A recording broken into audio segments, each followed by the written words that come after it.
Thank you all.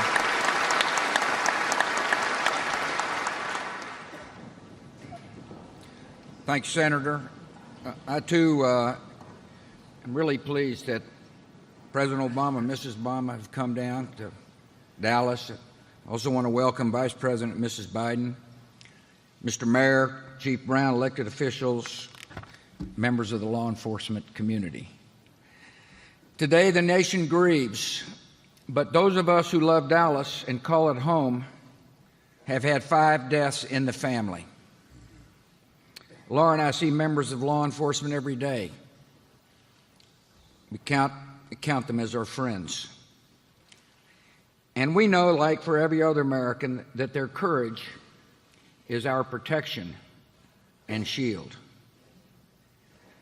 We're proud of the men we mourn and the community that has rallied to honor them and support the wounded. Our mayor and police chief and our police department have been mighty inspirations for the rest of the nation.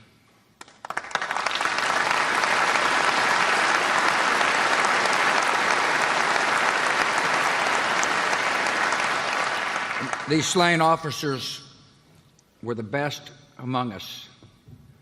Lauren Ahrens, beloved husband to Detective Katrina Ahrens and father of 2. Michael Kroll, caring son, brother, uncle, nephew, and friend. Michael Smith, U.S. Army veteran, devoted husband and father of 2. Brent Thompson, Marine Corps vet, recently married. Patrick Zamaripa, U.S. Navy Reserve combat veteran, proud father, and loyal Texas Rangers fan.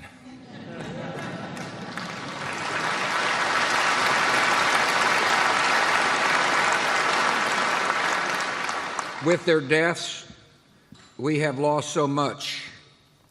We are grief-stricken, heartbroken, and forever grateful.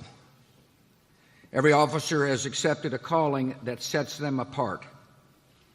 Most of us imagine if the moment called for that we would risk our lives to protect a spouse or a child.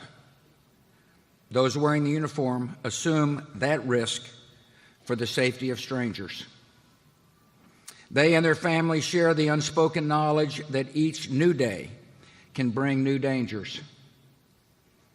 But none of us were prepared or could be prepared for an ambush by hatred and malice. The shock of this evil still has not faded. At times, it seems like the forces pulling us apart are stronger than the forces binding us together. Argument turns too easily into animosity.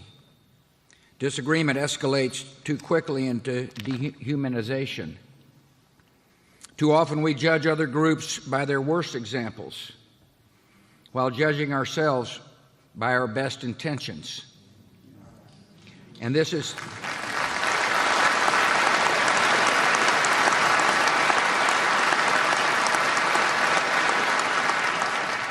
has strained our bonds of understanding and common purpose. But Americans, I think, have a great advantage. To renew our unity, we only need to remember our values. We have never been held together by blood or background. We are bound by things of the Spirit, by shared commitments to common ideals. At our best, we practice empathy, imagining ourselves in the lives and circumstances of others. This is the bridge across our nation's deepest divisions. And it's not merely a matter of tolerance, but of learning from the struggles and stories of our fellow citizens and finding our better selves in the process. At our best, we honor the image of God we see in one another. We recognize that we are brothers and sisters, sharing the same brief moment on earth and owing each other the loyalty of our shared humanity. At our best, we know we have one country, one future, one destiny.